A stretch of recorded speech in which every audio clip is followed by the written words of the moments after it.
Hello my dear friends, this is doctor Diven Jani और आज के लेक्चर के अंदर हम क्वेश्चन नंबर 5 नवंबर दिसंबर 2019 का जो क्वेश्चन पेपर था उसका क्वेश्चन नंबर 5 जो 14 मार्क्स में पूछा गया था उसके ऊपर हम डिस्कशन करेंगे और मैं इस क्वेश्चन को आपके लिए बहुत ही इजी वे में सॉल्व करने की कोशिश करूंगा। ठीक है, तो वो फर्स्ट क्वेश्चन जो है वो ग्रोथ ओरिएंटेड डेफिनेशन है, सेकंड टाइप्स ऑफ डिमांड है, criteria of good demand forecasting third number है और फोर्थ पॉइंट जो है जो शॉर्ट नोट पूछी गई थी that is the circular flow of economic activity. तो ये सारे पॉइंट्स को हम डिस्कस करेंगे। सबसे पहले हम ऑब्जर्व करेंगे growth oriented definition of economics. First definition is growth oriented definition जो 1948 के अंदर प्रोफेसर पॉल सैमुअलसन ने प्रोवाइड की थी। और ये जो ग्रोथ ओरिएंटेड यानी कि मॉडर्न इकोनॉमिक्स जो है वो ग्रोथ ओरिएंटेड इकोनॉमिक्स है, उसकी डेफिनेशन इन्होंने सबसे पहले यहाँ पे प्रोवाइड की थी। तो ये डेफिनेशन हम ऑब्जर्व करते हैं।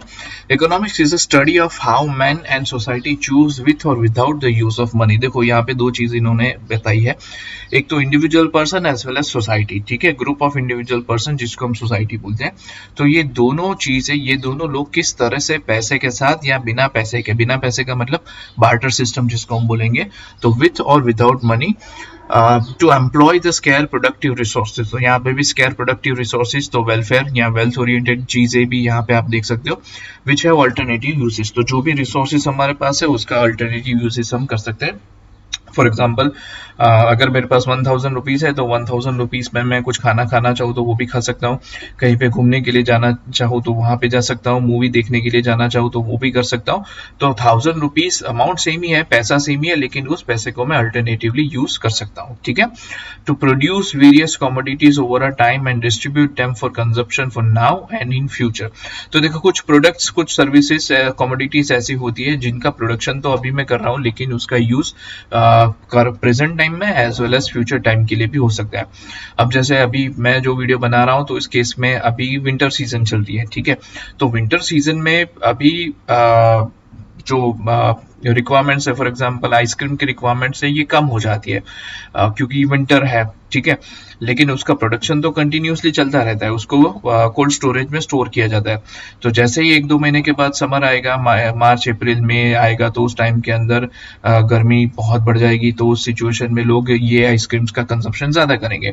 ठीक है, तो प्रोड्यूस भले ही मैं आज कर रहा हूँ लेकिन उसका कंजप्शन शायद 3 महीने, 2 महीने, 4 महीने या फिर 1 साल बाद भी अगर होता है, 2 साल बाद अगर होता है, तो भी ये गुड्स को मैं उसको कंसिडर करूंगा इकोनॉमिक्स में। Now in future among various people and group of the society। ठीक है, it analyzes the cost and benefit of improving pattern of resource allocation। तो यहाँ पे ये क्या चीज एक और हो रही है कि cost and benefit of improving patterns। तो जो कोई भी डिसीजंस पे लेता हूँ, जो कुछ भी प्रोडक्शंस करता हूँ, प्रोडक्टिव रिसोर्सेज को मैं अलोकेट करता हूँ कहीं पे भी, तो वो अलोकेशन के बाद उसका कॉस्ट एंड बेनिफिट मैं चेक करता हूँ। ठीक है, तो फॉर एग्जांपल अगर मैं सपोज अपने प्रोडक्शन में 4 अलग अलग प्रोडक्ट्स हैं। ठीक है, तो ये 4 प्रोडक्ट में से किसी एक प्रोडक्ट में अगर रिसोर्स एलोकेशन में ज्यादा करता हूँ तो उसका कॉस्ट कितना लग रहा है और उसके सामने मुझे बेनिफिट क्या मिल रहा है। तो किस तरह से मैं अपने एलोकेशन पैटर्न को इम्प्रूव कर रहा हूँ, जिस इम्प्रूवमेंट से कॉस्ट और बेनिफिट का यहाँ पे मुझे मैं ऑब्जर्वेशन करूंगा। And benefit should be always higher than the cost, तो ही कंपनी को फायदा होगा। ठीक है, तो यहाँ पे इसने क्या इंक्लूड किया, introduce the dimension of growth under the square resources. तो आज की जो इकोनॉमी है वो स्केयर रिसोर्सेज के सिचुएशन में फेस नहीं करती, वो ग्रोथ ओरिएंटेड डेफिनेशंस ग्रोथ में बिलीव करती है। लेट्स से फॉर एग्जांपल कि आज की सिचुएशन में रिसोर्सेज तो काफी सारे हैं, लेकिन इकोनॉमिक्स में जो डेवलपमेंट है कि जीडीपी कितनी इंक्रीज हुई, ग्रॉस नेशनल प्रोडक्ट हमारी कितनी है, जीडीपी का ग्रोथ रेट क्या है, ये सारी चीजें ज्यादा मैटर करती है as compared to previous definitions that we have seen, that is you can say the wealth oriented, welfare oriented definitions, scarcity oriented definitions। ये सारी definitions आज की सिचुएशन में काम नहीं लगती। Next point is demand. तो बेसिकली डिमांड का मतलब क्या होगा, तो एकदम सिंपल सेंस में अगर मैं आपको बताऊं तो डिमांड को हम नॉर्मल कोर्स ऑफ एक्शन में बोलेंगे किसी भी चीज की रिक्वायरमेंट, बट इकोनॉमिक्स के पॉइंट ऑफ व्यू से थोड़ा सा ये अलग होगा। डिमांड का मतलब ये होगा कि किसी भी पर्टिकुलर पर्सन के पास परचेसिंग पावर होना चाहिए, उसकी डिजायर होनी चाहिए और उसकी विलिंगनेस होनी चाहिए। ठीक है, तो XYZ कोई भी पर्सन कोई भी चीज की जब रिक्वायरमेंट होती है तो सिर्फ रिक्वायरमेंट से काम नहीं चलता, उसकी खुद की डिजायर होनी चाहिए चीज को परचेज करने की, second is the willingness to purchase, and third point is proper purchasing power. जब तक ये तीन चीज मिलती नहीं है तब तक हम उसको डिमांड में कंसिडर नहीं कर सकते as far as economics is concern. तो we are going to discuss the types of demand. Second question जो यहाँ पे पूछा गया है तो उसके अंदर फर्स्ट है individual demand and market demand. जब कोई इंडिविजुअल पर्सन किसी भी प्रोडक्ट की डिमांड करता है, let's say for example toothpaste देख लीजिए, तो अगर मैं मार्केट में जाके कोलगेट की डिमांड करता हूँ कि भाई मुझे कोलगेट चाहिए, डाबर चाहिए, मिसवाक चाहिए, कोई किसी भी चीज का अगर मैं डिमांड करता हूँ एक पर्टिकुलर पर्सन, तो उसको बोलेंगे इंडिविजुअल डिमांड। उसी तरह से मार्केट डिमांड क्या होगा, तो मार्केट डिमांड के अंदर सारे टूथपेस्ट की जो डिमांड होगी उसको हम बोलेंगे market demand. Let's say for example Surat city के अंदर सपोज मैंने एक महीने में एक टूथपेस्ट 100 ग्राम का जो टूथपेस्ट है वो टूथपेस्ट की रिक्वायरमेंट मेरी है, तो मैं हर महीने 100 ग्राम का टूथपेस्ट कंज्यूम करता हूँ, ठीक है, कोलगेट का कंजप्शन करता हूँ। लेकिन पूरे सिटी के अंदर, पूरे सूरत सिटी के अंदर अगर मैं बताऊं कि टूथपेस्ट का 2000 यूनिट का सेल्स हर महीने होता है, ठीक है, तो ये जो टोटल टूथपेस्ट का जो डिमांड है उसको हम बोलेंगे मार्केट डिमांड, ठीक है। उसी तरह से next point is total market demand and market segment demand. Total market demand का मतलब क्या होगा कि जो अलग अलग सेगमेंट्स है, मैं पहले आपको ये मार्केट सेगमेंट क्या है वो एक्सप्लेन कर देता हूँ। मार्केट सेगमेंट का मतलब क्या होगा, जैसे कंपोजिशन ऑफ पॉपुलेशन आप देख लीजिए, let's say for example gender wise अलग अलग हमारी पॉपुलेशन है, मेल है, फीमेल है, एज वाइज हम कैटेगराइज कर सकते हैं, जिसके अंदर चिल्ड्रन वेयर है, एडल्ट वेयर है, ठीक है, तो इस तरह से हम कैटेगराइज कर सकते हैं। अब क्लोथ्स में भी आप देख लीजिए, एथनिक वेयर है, वेस्टर्न वेयर है, तो ये सब अलग अलग मार्केट के सेगमेंट्स है। सेगमेंटेशन हम कस्टमर्स की डेमोग्राफिक्स के हिसाब से, ज्योग्राफिकल लोकेशंस के हिसाब से हम सेगमेंटेशन कर सकते हैं। तो फॉर एग्जांपल अगर लेट्स से अगर कपड़े की बात करें तो जैसे छोटे बच्चों के लिए कपड़े, कॉलेज में पढ़ते हुए जो स्टूडेंट्स हैं उनके लिए कपड़े, और जो सीनियर सिटीजन्स हैं उनके लिए कपड़े, ठीक है, तो ये तीन सेगमेंट अलग अलग हुए। तो फॉर एग्जांपल अगर मैं बताऊं कि भाई कॉलेज के जो स्टूडेंट्स पढ़ते हैं उनको जीन्स और टी शर्ट ज्यादा प्रेफरेबल होती है, ठीक है, तो ये जो डिमांड होगी ये एक पर्टिकुलर सेगमेंट यानी कि यंग जो स्टूडेंट्स कॉलेज में स्टडी करते हैं, 11th-12th में जो स्टडी करते हैं स्कूल के अंदर, तो ये जो यंग जनरेशन है इनकी डिमांड क्या है, जीन्स एंड टी शर्ट, तो that is known as the market segment demand, ठीक है। अब उसी तरह से छोटे बच्चों की भी रिक्वायरमेंट है, उसी तरह से कॉलेज के स्टूडेंट्स को भी रिक्वायरमेंट है, उसी तरह से सीनियर सिटीजन है उनकी भी रिक्वायरमेंट्स है, जो 45, 50, 60 प्लस है उनकी भी रिक्वायरमेंट है। तो ये तीन की अलग अलग रिक्वायरमेंट है, तो ये तीन की रिक्वायरमेंट मिला के जो एक पर्टिकुलर डिमांड होगी उसको हम बोलेंगे टोटल डिमांड, ठीक है। Next point is the derived demand and direct demand. You can से डिराइव्ड डिमांड का मतलब क्या होगा, ये ऐसी डिमांड है कि ऐसे प्रोडक्ट्स की डिमांड रहती है जो किसी और की प्रोडक्ट्स के डिमांड के ऊपर डिराइव करती है, ठीक है, मतलब डिपेंड करती है, जिसको हम आप डिपेंडेंट डिमांड और इंडिपेंडेंट डिमांड भी बोल सकते हो, ठीक है। लेट्स से फॉर एग्जांपल अगर मैं आपको बताऊं कि कुछ प्रोडक्ट्स ऐसे हैं जो प्रोडक्ट्स की डिमांड किसी और प्रोडक्ट की डिमांड के ऊपर डिराइव्ड रहती है। लेट्स से फॉर एग्जांपल आप फैन देख लीजिए, तो आपके घर में भी फैन होंगे, तो फैन के अंदर एक कैपेसिटर आता है, ठीक है, जिससे आप उसको कंट्रोल कर सकते हो, रेगुलेट कर सकते हो। तो जैसे जैसे फैन की डिमांड इंक्रीज होगी वैसे वैसे वो जो कैपेसिटर है वो कैपेसिटर की रिक्वायरमेंट भी इंक्रीज होगी। तो कैपेसिटर की जो डिमांड है वो इंडिपेंडेंटली नहीं है, वो किसके ऊपर डिपेंड है, वो फैन के ऊपर डिपेंड है। अगर फैन का सेलिंग हो रहा है तो कैपेसिटर यूज हो रहा है, अदरवाइज कैपेसिटर की कोई रिक्वायरमेंट यहाँ पे नहीं है, ठीक है। और कुछ ऐसी डिमांड है जो डायरेक्टली है, मतलब जिसके साथ जो किसी के प्रोडक्ट किसी भी दूसरे प्रोडक्ट्स के ऊपर उसका कोई रिलेशनशिप नहीं होता, ठीक है। Let's say for example demand of T and coffee, तो ये अपने आप ही इंक्रीज डिक्रीज होती रहती है। हाँ, कुछ सीजनल फैक्टर्स रहते हैं but that is fine, but वो डायरेक्टली इसको इतना इफेक्ट नहीं करता। तो ये प्रोडक्ट्स ऐसे हैं जैसे consumption of milk, consumption of coffee, T etcetera etcetera, ये सारी डायरेक्ट डिमांड्स है, ठीक है। Next is industry demand and company demand. अब इंडस्ट्री का मतलब क्या होगा, group of companies you can से, ठीक है। तो एक पर्टिकुलर कंपनी की डिमांड रहती है, लेट्स से जैसे मैं अगर आपको बताऊं कि भाई कोलगेट कंपनी, तो ये कंपनी की डिमांड होगी। और सपोज मैं बताऊं कि पूरी इंडिया के अंदर जितनी भी टूथपेस्ट सेलिंग कंपनीज है वो सारी टूथपेस्ट सेलिंग कंपनीज की डिमांड, तो that becomes industry demand.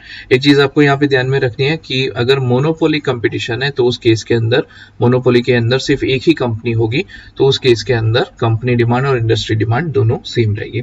Short run demand and long run demand. Short run demand का मतलब क्या होगा, ये ऐसी डिमांड है जिसमें शॉर्ट रन के अंदर फ्लक्चुएशंस आते रहते हैं, जिसमें मॉडिफिकेशन शॉर्ट रन के अंदर होते हैं।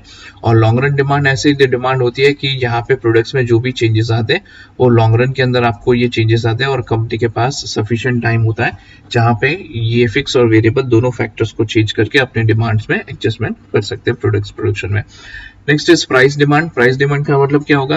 प्राइस में चेंज होने की वजह से प्रोडक्ट की डिमांड में जो भी चेंजेस आता है उसको हम प्राइस डिमांड बोलेंगे। लेट्स से फॉर एग्जांपल अगर प्रोडक्ट की प्राइस 10 रुपीज है, उसकी डिमांड 100 यूनिट है, अगर प्राइस इंक्रीज होती है तो लॉ ऑफ डिमांड के हिसाब से price increase demand decrease if other factors being constant.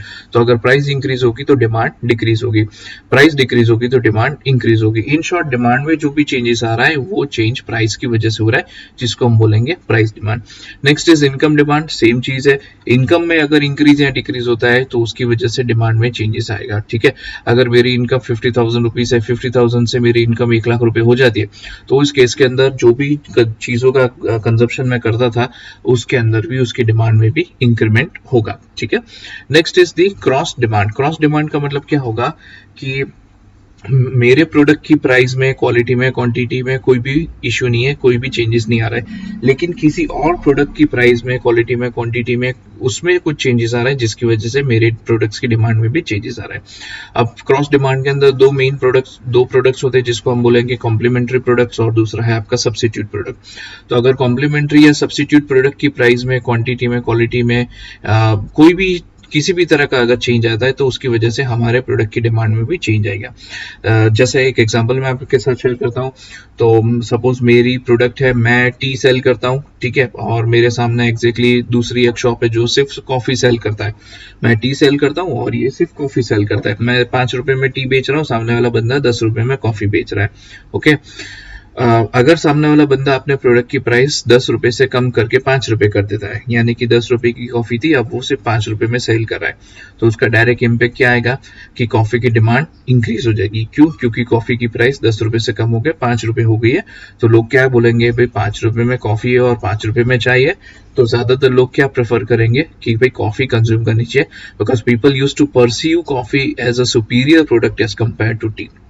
ठीक है, तो लोग 5 रुपए में चाय की जगह कॉफी ज्यादा प्रेफर करेंगे। मैं ये नहीं बोल रहा हूँ कि सब लोग कॉफी के ऊपर चले जाएंगे, but quite good amount of people will shift to coffee. ठीक है, तो कॉफी की डिमांड इंक्रीज होगी तो ऑटोमेटिक टी की डिमांड कम होगी। तो यहाँ पे देखो, टी की प्राइस में, क्वालिटी में, क्वांटिटी में मैंने कोई चेंजेस नहीं किया। चेंजेस कहाँ पे हुआ? कॉफी की डिमांड में, कॉफी की प्राइस में चेंज हुआ, इसकी वजह से कॉफी की डिमांड में चेंज हुआ और इसकी वजह से टी की डिमांड में चेंजेस आ रहा है। तो ये क्रॉस डिमांड जिसको हम बोल सकते हैं। Next point is criteria of good demand forecasting. Third question जो है हमारा कि किसी भी डिमांड फोरकास्टिंग को अगर आपको अच्छी तरह से करना है तो उसमें कौन कौन सी चीजें आपको ध्यान में रखनी है। तो डिमांड फोरकास्टिंग सबसे पहले क्या है, एग्जाम में ये सबसे पहले देखिए, demand forecasting means anticipation of future demand of the goods और सर्विसेज यू कैन से। तो फ्यूचर में आपके प्रोडक्ट की जो भी डिमांड, आपके सर्विस की जो भी डिमांड होने वाली है उसका आप एंटिसिपेशन यानी कि आप प्रिडिक्शन करो। ठीक है, you are predicting that thing. तो वो प्रिडिक्शन करते वक्त कौन सी चीजें आपको ध्यान में रखनी है? सबसे पहले ही एक्यूरेसी। देखो भाई, आप कितना भी प्रिडिक्शन करो, बहुत एक्यूरेसी के बिना प्रिडिक्शन का कोई मतलब नहीं है। अगर आपकी प्रिडिक्शन 90-95% तक की एक्यूरेट है तो ही वो डिमांड फोरकास्टिंग आपका काम लगेगा, लेकिन अगर प्रिडिक्शन एक्यूरेसी है नहीं है तो फिर वो प्रिडिक्शन कोई काम का नहीं है। आपने प्रिडिक्ट किया लेकिन 50% से भी कम एक्यूरेसी है तो उस केस के अंदर आपका डिमांड फोरकास्टिंग इतने काम का नहीं रहेगा। Next is simplicity. Very simple product method होनी चाहिए फोरकास्टिंग के लिए। जो भी आप मेथड्स यूज कर रहे हो, जैसे सैंपल सर्वे मेथड है, कंप्लीट एन्यूमरेशन मेथड है, एक्सपर्ट ओपिनियन मेथड है, बहुत सारी मेथड्स हैं। उसमें से जो भी मेथड्स आप अडॉप्ट कर रहे हो वो बहुत ही सिंपल होनी चाहिए, कोई भी पर्सन उसको समझ सके और उसको इजीली अप्लाई कर सके। Then next is durability. तो जो भी हमने डिमांड फोरकास्टिंग किया है वो डिमांड फोरकास्टिंग ड्यूरेबल होना चाहिए, यानी कि सफिशिएंट और यू कैन से रीजनेबल पीरियड ऑफ टाइम के लिए वो डिमांड फोरकास्टिंग चलनी चाहिए।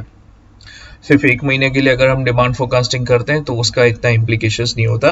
तो 2 साल 3 साल या 5 साल तक अगर हम डिमांड फोरकास्टिंग करते हैं तो अप्रोक्सीमेटली उसकी ड्यूरेबिलिटी अच्छी, रीजनेबली अच्छी होनी चाहिए।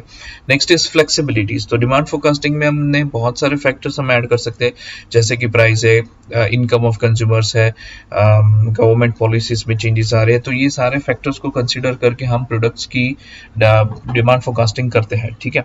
लेकिन मुझे ऐसा लगता है कि जो मैंने प्राइस का फैक्टर लिया है वो प्राइस सबसे ज़्यादा इंपॉर्टेंट नहीं है, कस्टमर फ्यूचर एक्सपेक्टेशन भी इंपॉर्टेंट है। लोगों की एक्सपेक्टेशंस चेंज होती है, तो प्राइस में चेंज होने की वजह से एक्सपेक्टेशंस में चेंज ज़्यादा इफेक्ट करता है। तो इस केस के अंदर मैं क्या करूँगा, मुझे ऐसा लगता है कि प्रोडक्ट की प्राइस को कम वेटेज देना चाहिए थोड़ा सा, और एक्सपेक्टेशन को ज़्यादा वेटेज देना चाहिए। तो जो मेथड मैंने सिलेक्ट किया उस मेथड के अंदर मैं प्राइस को कम कर सकता हूँ, कम करना चाहूँ तो कम कर सकता हूँ, और फ्यूचर एक्सपेक्टेशंस जो कंज्यूमर्स की उसको इंक्रीज करना, उसका वेटेज इंक्रीज करना चाहूँ तो मैं कर सकता हूँ। ऐसी मेथड होनी चाहिए। Next is availability of the data. तो जो भी इंफॉर्मेशंस मुझे चाहिए वो इंफॉर्मेशंस ऐसी मेथड्स मुझे सिलेक्ट करनी चाहिए जिससे whatever information I require that all those informations are readily available with me, ठीक है। आप ऐसी मेथड पकड़ के बैठे हो जहाँ पे आपके पास डेटा ही अवेलेबल नहीं है तो फिर डिमांड फोरकास्टिंग का कोई मतलब नहीं है, बिकॉज विदाउट डेटा आप कुछ भी प्रिडिक्ट नहीं कर सकते। सबसे इंपॉर्टेंट चीज़ है इकोनॉमी होनी चाहिए, यानी कि उसकी जो कॉस्ट है वो कॉस्ट रीजनेबल होनी चाहिए। या फिर दूसरे सेंस में अगर मैं आपको बताऊं तो उसकी जो कॉस्ट है वो कॉस्ट उसके बेनिफिट से ज़्यादा नहीं होनी चाहिए।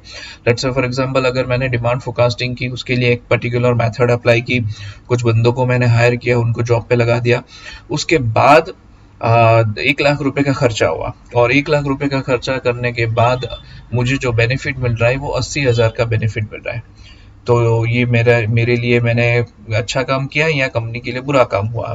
Company is running in loss, क्योंकि आपने सर्वे के पीछे, डिमांड फोरकास्टिंग के पीछे 1 लाख रुपए खर्च कर दिए, और उसको करने के बाद आपको सिर्फ 80,000 रुपीज़ का ही बेनिफिट मिल रहा है, वो भी एक्सपेक्टेड है, ठीक है। तो ये आपका अच्छा डिमांड फोरकास्टिंग कंसिडर नहीं होगा। Next is quickness. जितनी जल्दी हो सके उतना आप डेटा को एनालाइज करके प्रिडिक्शंस कर सकते हो, तो वो क्विकनेस भी कंपनी के लिए बेटर रहेगी, क्योंकि कंपनी को जितना बफर टाइम मिलेगा उतना ही कंपनी बेटर अपने आप को प्रिपेयर कर पाएगी। Fourth question is the circular flow of economic activity. अब इकोनॉमिक एक्टिविटी बेसिकली क्या है? तो you can say any activity which is carried out by individual person, और you can say group of individual person with the expectation of some return, reward और gain, ठीक है। तो कोई भी पर्सन जब इकोनॉमिक एक्टिविटी कवर करता है, जो पैसे कमाने के लिए कोई भी इंटेंशन के साथ काम करता है, तो उसको हम बोलेंगे इकोनॉमिक एक्टिविटी। अब ये पूरी इकोनॉमिक एक्टिविटी सर्कुलर फ्लो किस तरह से काम करता है ये जरा हम समझते हैं, ठीक है। चलो, सबसे पहले हम यहाँ पे देख सकते हो, ये बिजनेस हाउस है, ये इंडिविजुअल्स है, ठीक है। कंपनी, फैक्ट्री जो भी आप कंसिडर करो वो ये बिजनेस है, और ये इंडिविजुअल पर्सन हमारे जैसे लोग हैं, ठीक है। अब बिजनेस को रन करने के लिए इंडिविजुअल्स की जरूरत है, ठीक है। तो ये इंडिविजुअल्स जिसको हम बोलेंगे फैक्टर्स ऑफ प्रोडक्शन, जिसको हम लैंड, लेबर, कैपिटल, और चौथा होगा एंटरप्रेन्योर, जो एंटरप्रेन्योर बिजनेस को रन करेगा, और ये तीन फैक्टर्स ऑफ प्रोडक्शन को कोऑर्डिनेट करेगा। तो ये तीन फैक्टर मार्केट यहाँ पे आप देख सकते हो, जो यहाँ पे काम करते हैं, यहाँ से ये सारे लोग यहाँ पे बिजनेस के अंदर काम करेंगे। तो बिजनेस में काम करेंगे तो बिजनेस में फ्री में तो काम नहीं करेंगे, ये लोग क्या बोलेंगे कि भाई 1 महीने तक हम काम करेंगे, आप हमें सैलरी प्रोवाइड कीजिए, वेजेस प्रोवाइड कीजिए। किसी की लैंड अगर आप हायर करते हो तो उसके ऊपर आपको रेंट पे करना पड़ेगा, कैपिटल हायर करते हो तो इंटरेस्ट पे करना पड़ेगा, और लेबर हायर करते हो तो उसको वेजेस पे करना पड़ेगा, ठीक है। तो ये फिक्स्ड है, आपको पे जैसे ही आप हायर करते हो तो आपको ये पे करना पड़ता है। तो ये तीन फैक्टर्स ऑफ प्रोडक्शन को बिजनेस ने यहाँ पे हायर किया, और यहाँ पे बिजनेस क्या कर रहा है, गुड्स एंड सर्विसेज का प्रोडक्शन कर रहा है, ठीक है। और ये प्रोड्यूस करने के बाद कहाँ पे आ रहा है, यहाँ पे प्रोडक्ट मार्केट में आ रहा है, ठीक है। Various types of product, vegetable से लेके बहुत सारे अलग जितने भी प्रोडक्ट्स है, जितने भी सर्विसेज है, ये सारी आपको यहाँ पे प्रोडक्ट मार्केट्स में, सर्विसेज में यहाँ पे मिल जाएगी, ठीक है। और फिर क्या होगा, अब यहाँ पे 1 महीना खत्म हो गया, बिजनेस हाउस ने इनको क्या दिया, पेमेंट दिया। जो भी यहाँ पे इन्होंने काम किया तो सबको पेमेंट मिला। अब ये पेमेंट, इनकम फ्रॉम रिसोर्सेज, इनको इंडिविजुअल्स को ये इनकम मिली। अब इनकी फैमिली है, इनको भी खुद को खाने पीने के लिए सारी चीजें चाहिए, तो ये लोग कहाँ पे जाएंगे, वो पैसा लेके यहाँ पे प्रोडक्ट मार्केट में आएंगे, और जो जो चीजें चाहिए वो चीजें यहाँ से परचेज करेंगे। ये चीजें किसने प्रिपेयर किया, कंपनी ने प्रिपेयर किया, और कंपनी क्या कर रही है, यहाँ पे प्रोडक्ट्स को सेल कर रही है, ठीक है। यहाँ पे कंपनी प्रोडक्ट्स को सेल करी है और यहाँ पे जो कंज्यूमर्स है, इंडिविजुअल्स है, तो वो यहाँ पे ये लोग परचेस कर रहे हैं। तो अल्टीमेटली क्या हो रहा है यहाँ पे आप देख सकते हो कि बिजनेस का जो पैसा है वो बिजनेस का पैसा यहाँ पे फैक्टर मार्केट में आया, फिर यहाँ पे इंडिविजुअल्स पे आया, कंज्यूमर्स ने वो स्पेंडिंग किया और वही पैसा फिर से बिजनेस के पास आया। तो इसी तरह से ये जो पूरा साइकिल यहाँ पे बन रहा है, इस साइकिल को हम बोलेंगे circular flow of economic activity, ठीक है। तो हमेशा ये पैसा घूमता रहता है, किसी भी एक जगह पे पैसा टिकता नहीं है, ठीक है। बिजनेस के पास जो पैसा आएगा तो वो बिजनेस क्या करेगा, फैक्टर्स ऑफ प्रोडक्शन हायर करेगा, वो फैक्टर्स ऑफ प्रोडक्शन को पेमेंट करेगा, वो फैक्टर्स ऑफ प्रोडक्शन क्या करेंगे, उनको गुड्स एंड सर्विसेज की रिक्वायरमेंट है तो वो बिजनेस के पास से परचेस करेंगे। वो जैसे ही बिजनेस के पास परचेस करेंगे, फ्री में तो बिजनेस नहीं देगा, तो बिजनेस क्या करेगा कि उनके पास से पैसा चार्ज करेगा और यहाँ पे बिजनेस को इनकम हो रही है और वही इनकम से फिर से वो फैक्टर्स ऑफ प्रोडक्शन को प्रोवाइड करेगा, फिर से इंडिविजुअल पे आएगा, फिर से प्रोडक्ट्स परचेज करेंगे, फिर से बिजनेस के ऊपर ये पैसा आएगा। तो इस तरह से ये जो सर्कुलर एक्टिविटी यहाँ पे आप देख सकते हो, ये circular activity two way model जिसको हम बोल सकते हैं कि इंडिविजुअल से लेके बिजनेस किस तरह से ये पूरी सिस्टम काम करती है, ठीक है। ओके, सो आई बिलीव कि आप लोगों को यहाँ पे काफ़ी सारी चीज़ों का आइडिया आ गया होगा और इसी तरह से हमने ये फिफ्थ क्वेश्चन भी यहाँ पे कंप्लीट कर दिया है। तो पूरा पेपर हमने यहाँ पे सॉल्व कर दिया है। अगर आपको कोई भी क्वेरी, कंफ्यूजन या इश्यूज है तो आप मुझे कमेंट बॉक्स में बता दीजिए। आगे की पेपर्स भी मैं आपके लिए यहाँ पे सॉल्व करूँगा, तो चैनल को सब्सक्राइब ज़रूर से कीजिएगा और अपने फ्रेंड्स के साथ ज़रूर से ये शेयर करिए ताकि उनको भी फ्यूचर में कुछ मदद हो सके। Thank you so much, enjoy learning.